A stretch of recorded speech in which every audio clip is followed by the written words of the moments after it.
Bob Smith. I've been thinking about what's next after all orgs have been turned into ideal orgs. Miscavige has to be thinking ahead about what his next fundraising scheme will be. I can think of several potential schemes he could be planning, but thought it would be a good brainstorming exercise to consider some options. Could he be planning a second round perhaps to create all super ideal orgs with bigger buildings or expanded/improved space? B, a bigger/better cruise ship? C, new facilities for delivery of OT 9 and 10? D, perhaps a Hubbard University requiring a campus of buildings and acres of real estate? Any opinions or ideas? Are there any hints out there about what might be next? It's an interesting question, Bob. I know you asked this some time ago. I've been dredging up a few questions from long ago in my queue and trying to address them. We saw efforts being made after the Superpower building opened in Clearwater to get fundraising going for the Ruth Eckert Hall that they wanted to purchase and make into a Scientology events facility in Clearwater. That is probably still going to some degree, but I haven't seen any promo leak out of the church in a long time about that. I think it sort of got derailed because they went all in on the Scientology media productions facility, and fundraising for that went full steam. And now that that's opened, I wouldn't be surprised if we start seeing things about that L. Ron Hubbard event center there in Clearwater. But I don't know, maybe they don't have that property anymore. I'm really not sure. Clearwater is not my forte or in my bailiwick, really. I love using that because I hardly ever get to say that.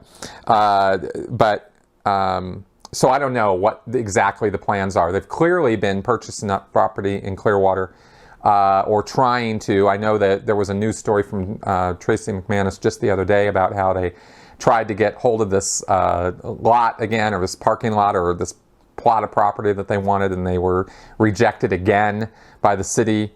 So Scientology is not doing really good right now in that area. And it's really just on them because they're creepy and they're weird and they act creepy and they act weird.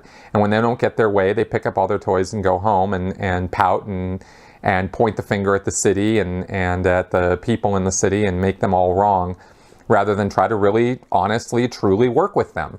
You know, Scientology has an agenda, and then they're not interested in anybody who isn't forwarding their own agenda. The ideas you listed out were actually pretty good ideas. In terms of property or real estate, you know, maybe a Hubbard University or something like that might be something they would do. If they were, I think they would end up doing like a business academy through their WISE, their World Institute of Scientology Enterprises, business consulting arm of Scientology. I think they would be big on trying to get something like that going, an ideal WISE academy.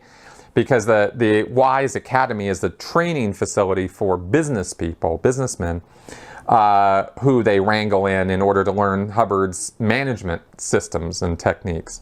And if you've been watching my series on the data series, and my videos on that recently, you know what a farce Hubbard's business acumen and logic is. But you know, it's an easy sell. It's not hard to sell people who are struggling with their businesses, especially the small businesses, on some consulting technique you have and how great it is, right? So you could go in on that avenue and create a big campus and really be very impressive, and business people would be blown away by it. And that is something Scientology could do, but I never heard anybody ever say anything about that within Scientology. So we're probably just giving them ideas right now. I think Miscavige has ideas more in line with new services and releases he wants to do. There's an array of materials and books that still have to come out, services that still have to be released or re-released. And I think his attention is probably going to go on that, because that's the sort of thing that's going to generate more money internally from existing membership. And the existing membership will also be very, very happy about these re-release services, such as the Key to Life course, the Life Orientation course, the Organization Executive course, the administrative training courses that are meant for Scientologists, not the business, the secularized version of that, but the church versions. That all needs to be released still within the church. And the St. Hill Special Briefing Course, which has been shut down for years, that needs to be re-released. I think all the lectures have been put on CDs, and, you know, as though that's glimmering, shiny, sparkling new technology. It's only 20 years old. So we'll see, you know, what Miscavige has in mind on all of that. You know, they could also release all of Hubbard's books and lectures to the broad public through digital. That would be a whole thing, you know, making them all into ebooks, and turning some of his lectures into downloadable MP3s or something, or putting them up on iTunes or something. You know, that could be a thing they could do. I mean, they're being kind of bold right now with Scientology TV and putting themselves out there, so why not go all in? You know, that could be something. I don't know about going back around and doing super ideal orgs. You know, honestly, we'll see if Scientology is even around that long enough to get there.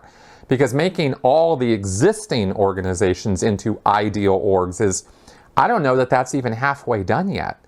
I mean, and they've been at it for years now. So, you know, it's not like they're accelerating in the pace with which they're doing that. So I don't know that Miscavige has the next big thing planned out. I don't think he thinks that far ahead, to be totally honest with you. So that's sort of some thoughts about that. I don't know if that totally satisfies, but those are my immediate thoughts on it.